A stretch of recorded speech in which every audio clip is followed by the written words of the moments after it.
hari Saint Valentin wigeze wumva muri 94, hari wumvise muri 95, mu 2000 hari yari hari. Saint Valentin ni umunsi w'umurengwe. Ikibazo cy'imiryango ni ingaruka y'imyigishirize mibi y'amatorero, ni ingaruka imyigishirize mibi y'amashuri. Witeka umva gusenga kwanje, gutaka kwanje kukugereho, gusenga kwanje gushimwa imbere yawe kumubavu, no kumanika amaboko yanje kube nk'igitambo cya nimugoroba. Turabasuje mwese abakurikiye ibiganiro byacu, tubaha ikaze ku binyamakuru byacu cyangwa se kuri uyu murongo mufunguye. Tunejejwe no kubasuhuza. Rero turi kumwe na Pastor iminsi myinshi, ngira ngo n'umwaka kuva watanye nubwo twahura. Tubifurije n'umwaka mushya muhire nubwo Aracyari kareda. Nubwo ugeze kure. Mumeze neza? Nta muntu nahaye ikiganiro mu kwezi kwa mbere. Boya. Kwezi kwa mbere mwese nari narabaruhutse. Bari baraducukije. Oya, iyo mbacutse ubu ntimwaba mugarutse. Nari narabafasheho sabatike. Okay, ni byiza cyane. Tubahaye ikaze rero, reka tubasabe gutangira mu dufasha mu isengesho kugira ngo Imana ibane natwe. Turagushimye Mwamana yacu. Duhora tugusaba iteka ryose kandi tubikuye ku mutima. Ujye turinda ibintu by'imburamumaro, turinda amagambo y'amatakaragasi, turinda ibitekerezo bigufi, turinda ibitekerezo bipfuye, turinda ibitekerezo by'imburamumaro. Niyo mpamvu dusenga ngo tuyoboreshe umwuka wawe wera kugira ngo iki kiganiro kizabe cyo kungura, cyo kubaka, cyo guhindura abantu bawe. Izina ryawe rishyirwe hejuru, ubwami bwawe buze ubwoko bwawe buhabwe umugisha. Mwuka wera rero tuguhaye rugari, utegeke, uyobore, uvuge twumve, utegeke twumvire. Ibyo wifuza ko bikorwa, ibyo wifuza ko bivugwa, ari byo bivugwa byonyine. Mu izina ry'Umwami wacu Yesu Kristo tubisabye. Amen. Uku kwezi kwa kabiri se twinjiye murabizi ko ari urukundo cyangwa turimo? Jewe ibyo nabyo ni amagambo. Ubundi ugira ukwezi k'urukundo, ubwo byabivuga ko andi mezi ari ay'urwango. Kuko nta yindi opoze y'urukundo uretse urwango. Ubwo rero ni ukwa kabiri ko baye ukwezi k'urukundo, ubundi ukwa mbere kwagombye kuba ukwezi k'urukundo, ukwa kabiri, ukwa gatatu, ukwa kane, iteka ryose. Kuri Saint Valentin ni icyo yifata ute? Saint Valentin ni amashyengo y'abana. Iyo nyabakristo se impamvu ngo ni amashyengo y'abana, nuko mbona abantu baricara Saint Valentin bakayikabiriza, bakayihaga, bakayigira nini. Abandi se muzakundana ku itariki ya 14 z'ukwa kabiri, mugende mwabikoze bigahinduka ubuzima. Niyo mpamvu nakubwira n'amezi yose agomba kuba amezi y'urukundo. Rero Saint Valentin mbona urubyiruko rwo rwayihaye imbaraga, ariko n'amakupula ageze abayiha imbaraga. Jewe marambwira abantu ndi umu opportuniste. Hari abantu bita aba opportuniste babyaza umusaruro ikije cyose. So niba umbwiye ngo hari umunsi abantu bose bazaterana bakavuga urukundo, jewe ubwo ndagishyikira. Aba ngo iki ngiki cyaho kugira ngo jye mu bakritika ko mbona abantu benshi, hari abantu bafite impano yo gutigi. Ngo abantu ngo bakora iminsi mikuru ngo y'imipagani, ngo bakabishakira amateka n'ingo, ariko uri mu biki? Jewe ntumira mu giterane cy'abubatsi ngo kuri Saint Valentin. Nzaza n'ubu nimugoroba mfite aho ndi bujye kwigisha. Nejo nimugoroba mfite aho nizaba nigisha. Kubera iki gihe umunsi uje wose mubyaza umusaruro. Kandi iminsi yose ni umwami. Iminsi yose ni umwami. Ntabwo gihe umwami wo ku cyumweru cyangwa ku wa gatandatu ntabwo ari uwanjye. Wanjye kuva ku wa mbere kugeza ku cyumweru ni iminsi y'umwami. Good. Ariko nyine iyo bigarutse impamvu Saint Valentin ikibazo kuri bamwe nuko babona ngo isigara nivuga ngo yarahinduye, sinzi na mbere ubwo ko yari imeze. Batubona abajene benshi bayibyaza umusaruro mu gukora ibibi. Uyu munsi n'amayanyu urumva, ntabwo abajene mbarenganye. N'ubundi definition mbi barayisanga muri kino gihe. Nta mujene ugisambana ngo barakundana. So niba gukundana byarahinzwe gusa no mu rusengero, rega niko bimeze. Umuhungu araza ati pastor ni aturumva ati nakundanye n'umukobwa, n'ubuse hari mikiye cyaha. Ngo nyine urumva ngo twararyamanye. Okay fine. Iyo umbwira uti naryamanye n'umukobwa, ariko kubera ko mu mutwe wabo urukundo rwahindutse kuryama. Abaye si bo bonyine, abantu benshi kuri bo hari ingo nyinshi nkorera counseling.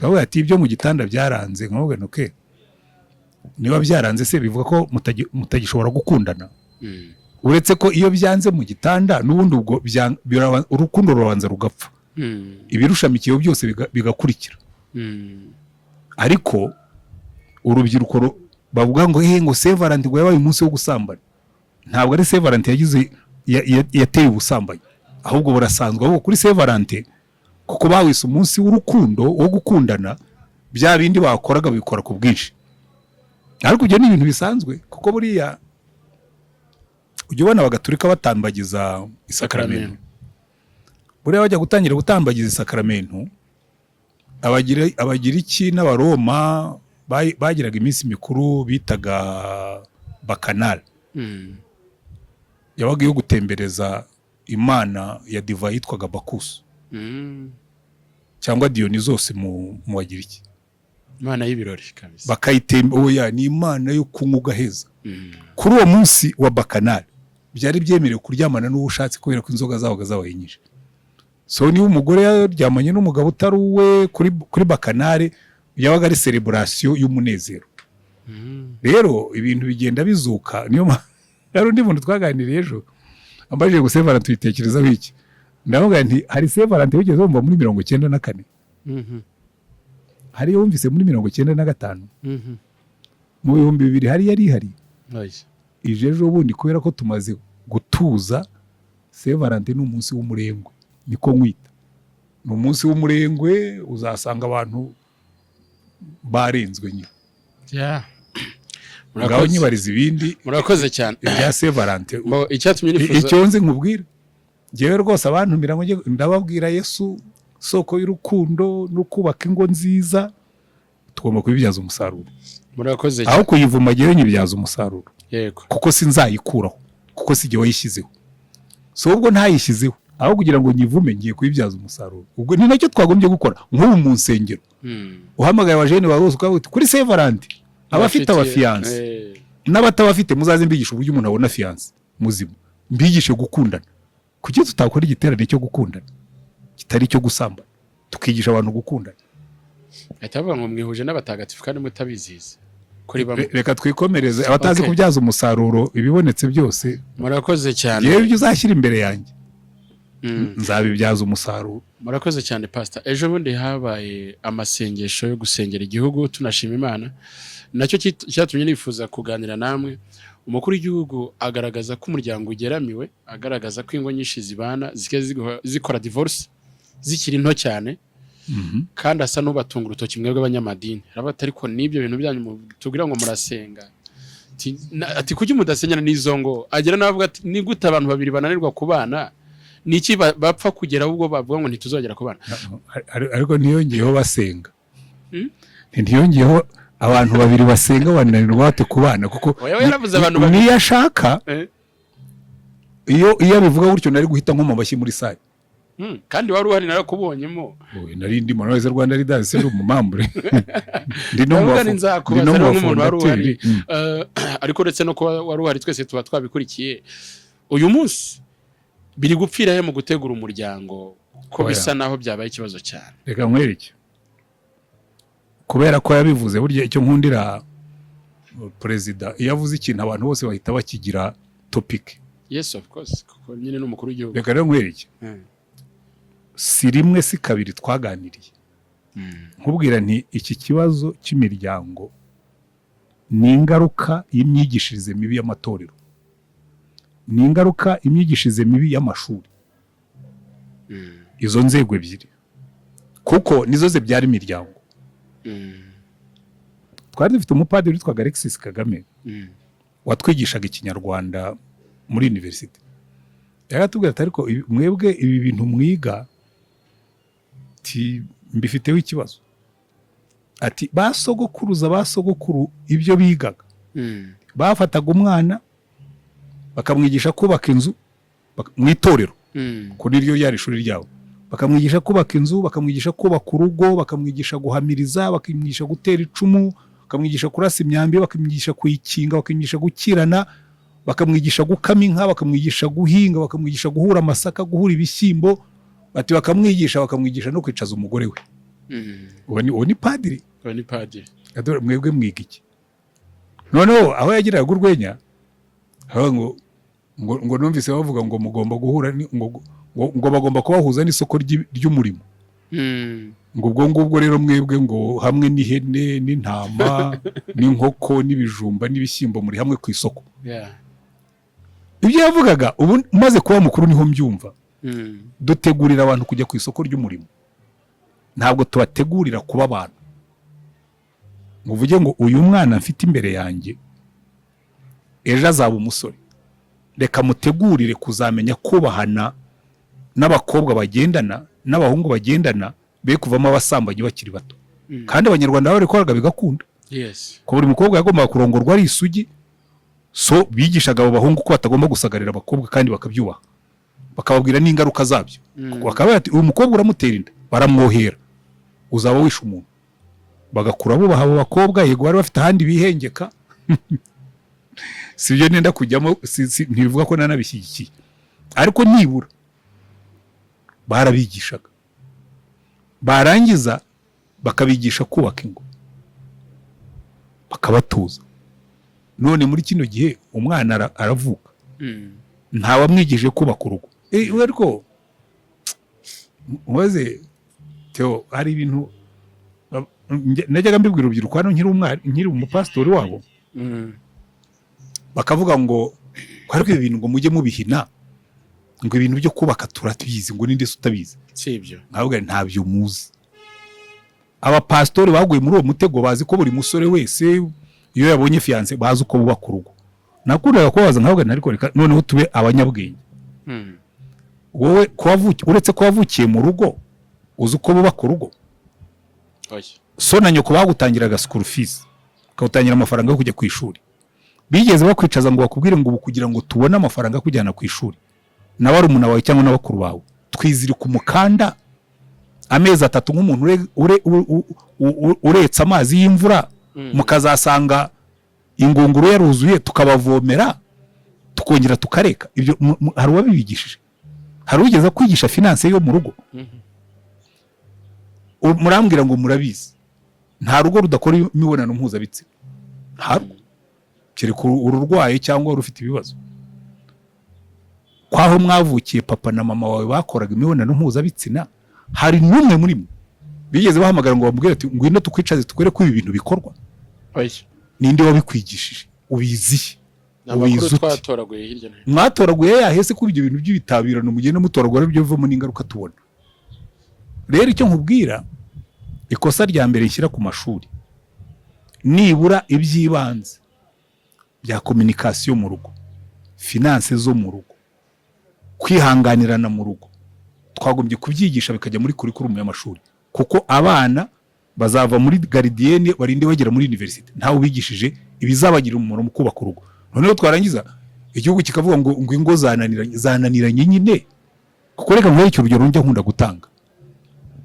Izi nzu zubakwa narindi hano, uru rusengero rwubakwa ni wari pastor hano.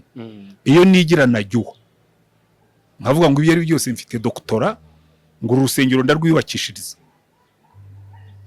Mubwiza ukuri no guhirima rwari guhirima, ko ntabwo nizi byo kubaka. Ubuswa rero, ignorance, ubutamenya niwo mutego wa mbere utuma ingo zisenyuka. Zirubakwa n'abantu batize kubaka. Ndabeshya? Uko ni ukuri. Ninde rero wagombaga kubigisha? Reka nkuremo ababyeyi, kuko wenda ababyeyi babo barimo gushugurika babashakira imibereho, ariko birirwa mu ishuri. Iki gihugu se iki gihugu gifite umutwaro w'ingo. Ariko muri universite mwari mukiga bya bintu nita imburamumaro ngo byitwe tike. Tike twarayizi. Wenda bizi yari obligatoire muri universite. Najyaga ndebe tike mwiga, mukiga ibintu bya ba Hegel, mukiga ibintu bya ba Kant, mukiga kavuga ariko bangaba wakuramo Hegel ko ntacyo wazamumarisha, agakuramo Kant ko ntacyo wazamumarisha, agashyiramo kubaka urugo rwiza, agashyiramo gukunda igihugu, ko ariyo yayo bitike, kuko nibyo biri muri etike. Ko ariyo yayo etike ifite umumaro. Ariko ibyo ngibyo giye mba mbivuga nk'umuntu, ahubwo ngeraho n'itorero tujyamo. Ubwo ndenda kurijyamo. kuko urumva aho ni hamwe. None itorero ryo aho bibera bibi nuko twebwe no mu nshingano Yesu yadusigiye kubaka, gufasha abantu kubaka ingo nziza biri mu nshingano zacu. Ariko ni amasaha ngahe kumaza imyaka y'ubukuri, wenda reka mpere ku myaka hejuru ya 20 mu itorero. Sinzi hejuru ya 20 hari yingahe yawe, reka mvuga iyanjye giye hejuru ya 20 hariyo 48. Mu myaka 48 uretse igihe nari maze kuba pastori, nibwo nabonye systematic teachings ku bintu byo kubaka ingo. Nabwo kuko nari pastori, abana ariko abo bantu twarabasondetse, reka dutangire gahunda zo buri mwaka hano i Remera bagira ibiterane bya Back to Eden. Ibiterane by'umuryango tugira 3, hari icyo mu gihe cy'abagore, hari igihe cy'abagabo, hari na Back to Eden. Ariko nibyo mbona ari biki, kubera iki? Ahubwo byagombye kuba mu nyigisho zigaruka kenshi, kuko niho hantu dufite ibibazo byinshi. Itorero ko dufite curriculum twahawe n'Imana, kuki tutayikoresha? Kuki tutigisha abantu? Aho rero wa mwana navugaga wiga mu mashuri aza no muri Sunday school, uratekereza hano tumufatanije na hano tukahahuza, tukazamura abantu bazima mu kumenya ingo, kumenya kubaka ingo, kumenya gutroubleshootinga. Uzi icyo bita troubleshooting? Gukosora. Iyi kamera yije baravuga ati iyi kamera nubona itarimo gufungura, troubleshooting, uzacekinga ibi nibi, tukabyigisha abantu bakamenya gukosora ingo zabo yose zitagenda neza. Ninde wabibigishije? Rero je sindenganya ingo zisenyuka, ahubwo ndenganya abataraziteguye ngo ze gusenyuka. None amashuri n'amatorero, none biragenda bite nyine ku mukuru w'igihugu yagaragaje ko ari ikibazo, kandi akanavuga ati mwebwe musenga, niba musenga nyine mwakwiye kubisenga. Umva, reka nkubwire, jewe yarabivuze, wampa amatorero yose ngo bari uyategeka. Sinanabyifuza kuko nagiye ku kiruko kizabukuru ntihagire ubibeshya ngo arajya ngo pastor ariko buriya ngo ntabyo nifuza. Ariko jewe mfite inkoni nk'iya RGB, yari kumara gukora iriya speech mu Kambona. Ari igihe president ejo bundi yavuze ati nizasigaye n'uwazifunga, ahubwo nangiza izisigaye nari kongeramo iriya rubrique yo kunyereka uburyo mugiye gufasha ingo kudasenyuka. Nabona ntabyo urimo gukora, nkavuga nti wowe ntabwo urimo kudufasha gusohoza ibyifuzo by'umukuru w'igihugu, abiguhanira. Uretse ko atari byo byonyine, by the way buriya iyo mvuga gutya, jewe nize ubuyobozi ariko bw'itorero, aho bipfira ndahazi pe. Ubundi curriculum y'itorero ntayo dukora akantu gatoya kangana gutya, duhora tujya mu ijuru cyane. Iyo turirimba tuba turirimba kujya mu ijuru cyane, niyo dusenga tuba tweza ubugingo ngo tujye mu ijuru. Ukabona umuntu w'imyaka 20 areza ubugingo ngo ajye mu ijuru, wewe ko utenda gupfa, wabyihoreye ukazoza ubugingo wapfuye. Ubundi ijuru ko wari hawe umunsi wakiraga kiza, kukiri guhangayika. Uzi kibitera kariya gatuti kacu. Ntabwo twigisha abantu kubaho mu isi ngo bahangane n'ibibazo byayo, ariko Yesu waza ntabwo yigeze yigisha ubutumwa bwiza bw'ijuru. Ndakurahiye, yigisha ubutumwa bwiza bw'ubwami bw'Imana. Ubwami bw'Imana, kandi nabwo akavuga ngo rero nimujya gusenga mujye mvuga ngo data wa twese uri mu ijuru. Bigende bite? Izina ryawe ryo ubwami bwawe buze hano. Twe turi abantu bagomba gukurura ubwami bw'Imana tukabutereka hano. Curriculum twagombye kudevelopa y'ubwami bw'Imana igomba kurangwa n'ibintu nibura 5. Icyambere, ubwami bw'Imana tububona ahantu habiri muri Bibiliya. Muri Edeni harya hari mu bwami bw'Imana umuntu yari yungirije Imana ayicungira ibyo yiremeye. Siko bimeze? Niyo mpamvu yisigiyemo igiti kimwe kizahora kimwibutsa yuko Edeni atariye. Aho ati ibindi biti byose uzabirya, iki ni icyanjye. Iyi ni ingarigari yashobora. Yego. Ayo baravuga atari kucyayitubuza. Kucyagomba kugira ingarigari. Yego. Bakora icyaha. Noneho bya bindi byose birasenyuka. Sivyo? Ariko Imana mu rukundo rwayo iteganya kuzacungura ibyo twangije. Yohereza umwana wayo kugira ngo atugarure mu murongo uko burya inyigisho za Yesu zirimo ibyo dukeneye ngo tudevelope curriculum y'itorero yafasha abantu kugaruka mu bwami bw'Imana. Igihe tugitegereje ko azigarukira akaza akarobanura impamvu n'ingano, ubwami bw'Imana bukagaruka. Mu Byahishuwe 21 na 22 Imana ikagaruka, ihema ry'Imana rikaba hagati y'abantu bayo, kurira no kuboroga bikaba birashize, inzara ntizongere kubaho, n'ibyaha bizaba byavuyeho, twongere tubone. Icyo mbikundira nuko batangirira mu cyaro bakarangiriza mu mujyi. Aho bwa nicyo nkundira Bibiliya. Ariko umunsi tuzatangira gukora curriculum, inyigisho z'ubwami bw'Imana, ibintu byose bizahura. Umugabo amenye ngo iyo ndi umugabo ukijijwe wo mu bwami bw'Imana. Buriya nkunda ibintu basogokuru bagiraga ikintu cyitwa ubupfura. Babatari ko umuntu w'imfura hari ibintu adakora. Sinshaka ngo dusubireyo kuko ntibyanadukundira, ariko twagumye no kuvuga ngo umuntu w'umurokore hari ibintu adakora. Habanze ubwo ndi umurokore sinsambana, ubwo ndi umurokore sinca umugore inyuma, ubwo ndi umurokore sincura umugore, ibyo dufite turabisangira nkuko byari bimeze muri Edeni. Ubwo ndi umurokore nubaka urugo rwiza kuko ndi umurokore, bikaba muri identity yanjye. Nkakura mbizi yuko kimwe mu bintu biranga abarokore twubaka ingo nzima. Ahinde ndabona abarokore bicaye, hari abagore bifunze bakagira ingo mbi, hari abagabo bifunze ingo zikaba mbi. Barangiza mukambaza ngo twakora iki?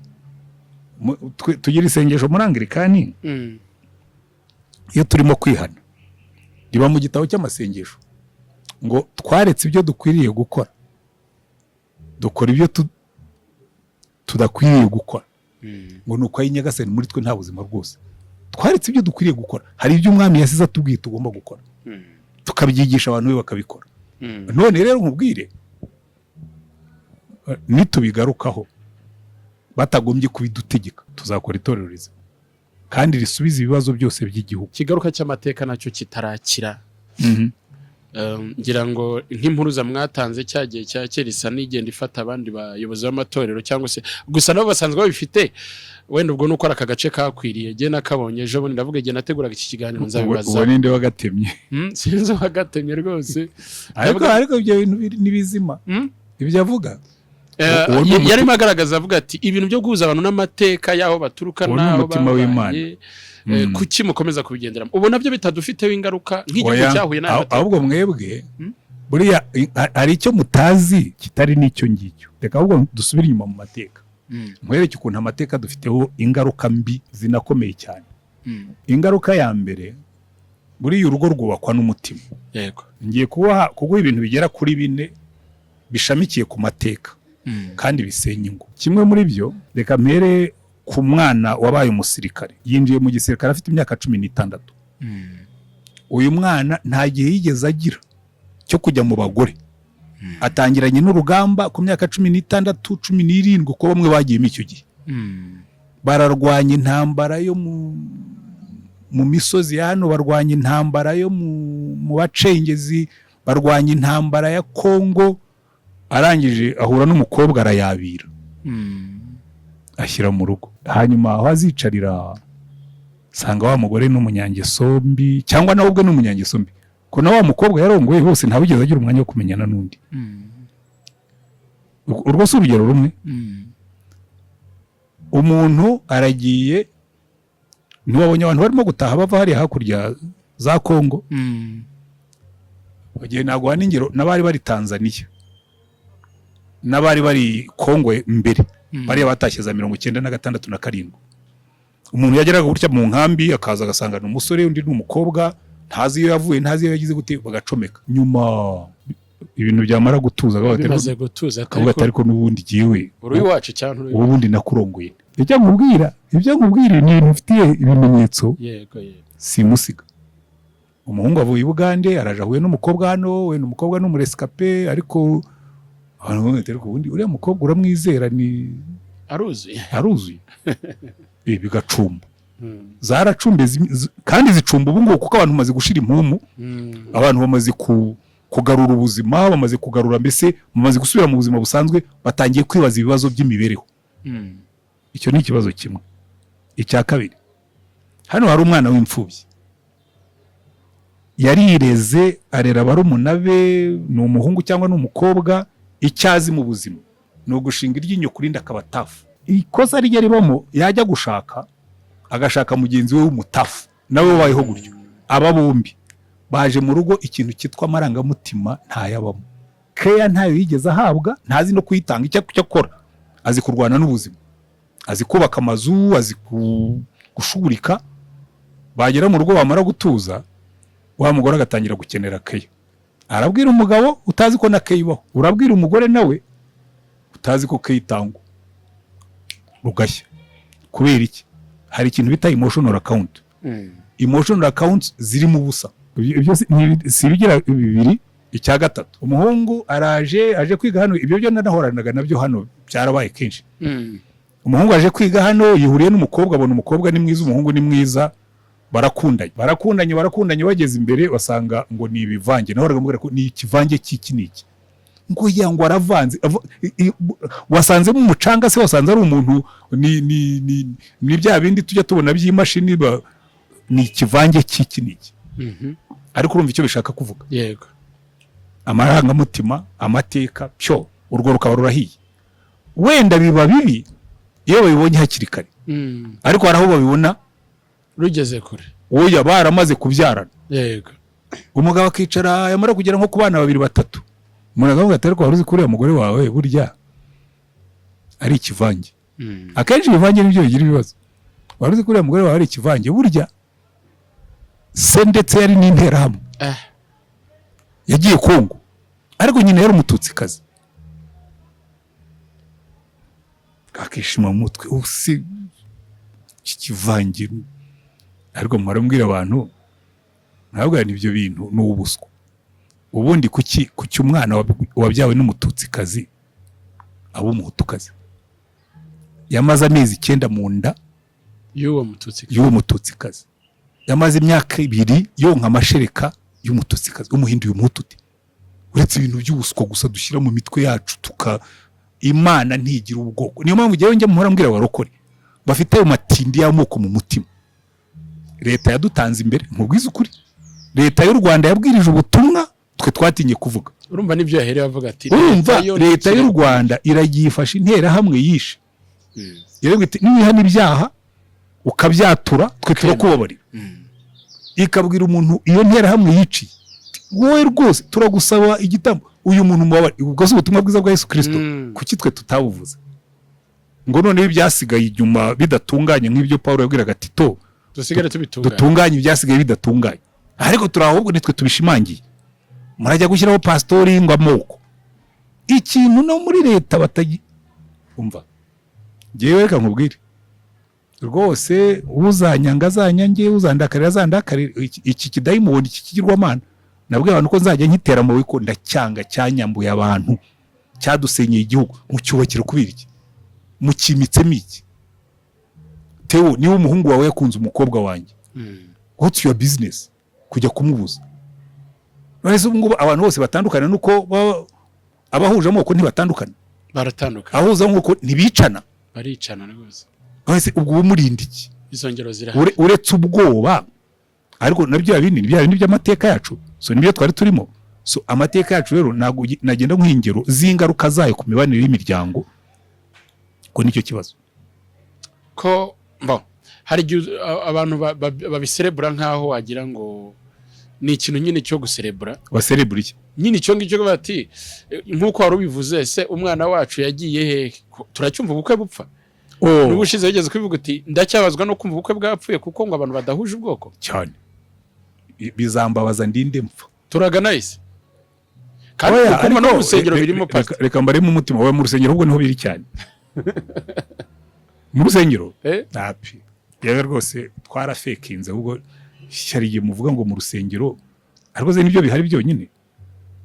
Ariko nk'ubwije ukuri ntubona izi nsengero zafunzwe nuko ntashaka kuvuga amazina.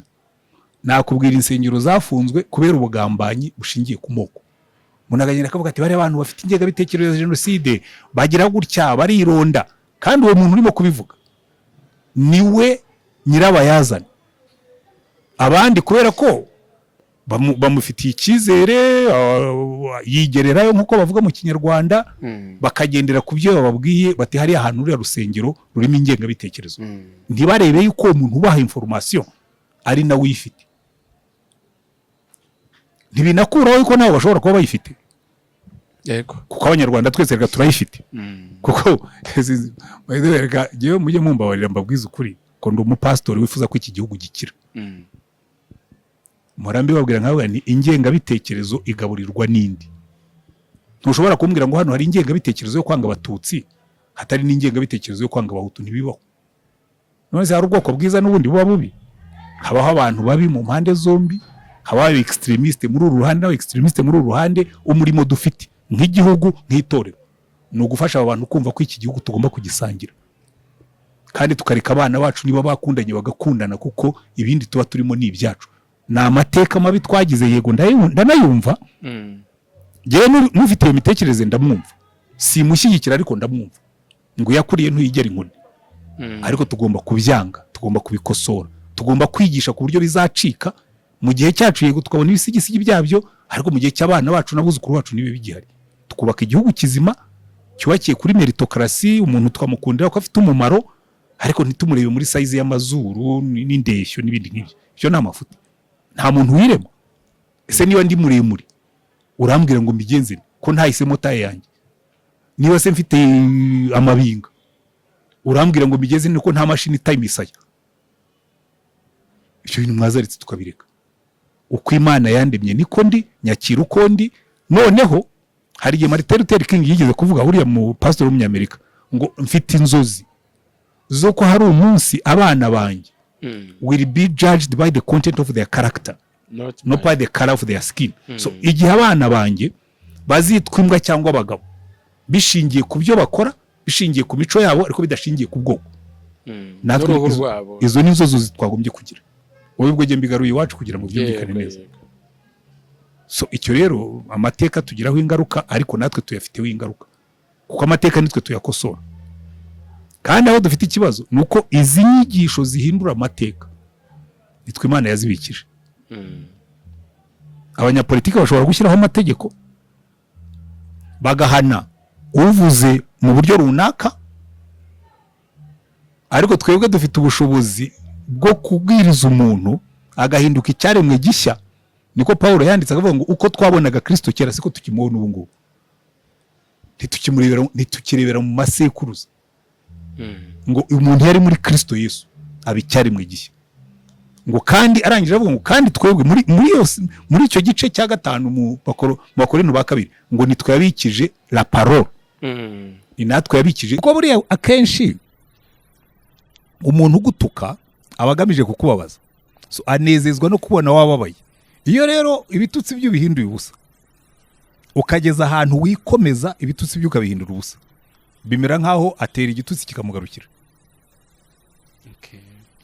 Ariko ibyo ngibyo ntawe nabigira inama, kubera ko nanone muri psychology ibyo nibyo bita chosification, kuvuga ngo wamufashe nk'ikintu. Ntabwo akiri umuntu, wamufashe nk'ikintu, cyangwa se wamufashe nk'umuntu wataye ubwenge, ni umusazi, ni ikigoryi, ni urumva nabyo uko byagenda kose bigira ingaruka. Ngira ngo ubundi twebwe turavuga nk'abakristo, ubundi tugize umugisha buri mugabo wese yakwiga kuvuga neza.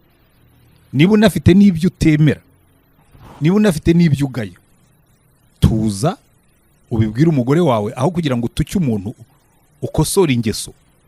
Aho kuza ukavuga ngo wowe uri mugore ki, ngo nta mugore ukurimo, ngo urutwa n'ubusa, ngo urutwa ni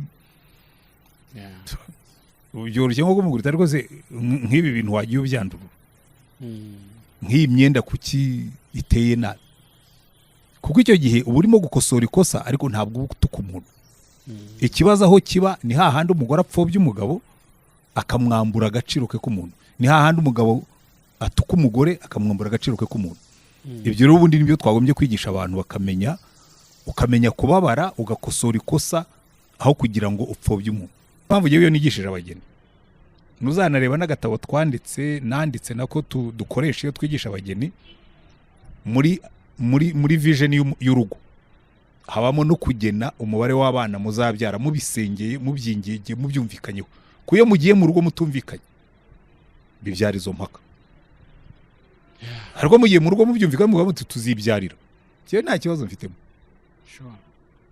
Mugiye mu rugo mwiyemeje ko muzabyara batatu, nta kibazo. Iyo theologie nataliste jewe nayivuyemo. Kubera iki? Kubera ibibazo mbona hano hanze, kubera igihugu dutuyemo, kubera no kwisi iteye. Abantu bamwe Paul yaravuga ati ahubwo nibikundira no kurongora mu bireke. Baravuga ngo mugiye kubyara abana benshi, buriya Paulo we wenda mwemera. Nabo ati ahubwo niwakundira no kurongora mu bireke, isi imeze nabi. Mwakoze, reka tubasabe no muri gusoza mudusengera. Reka dusenge Imana. Turagushimye Mwamana yacu. Karago wa Paulo yigeze kwandikira Timote, yaramubwira ngo nibisigaye ngo umwuka azabigusobanurira. Ndasengera abantu bose bafite ikibazo kuri iki kintu cy'urubyaro.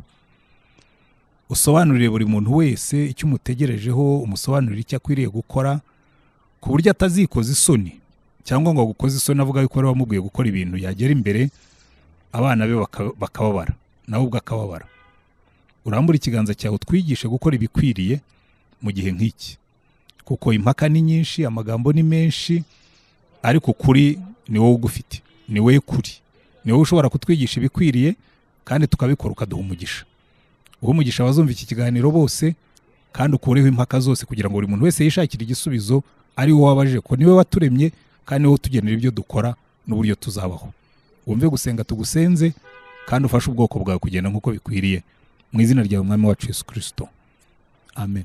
Witeka umva gusenga kwanje, gutaka kwanje kukugereho, gusenga kwanje gushimwa imbere yawe, kumubavu no kumanika amaboko yanje, kube nk'igitambo cya nimugoroba.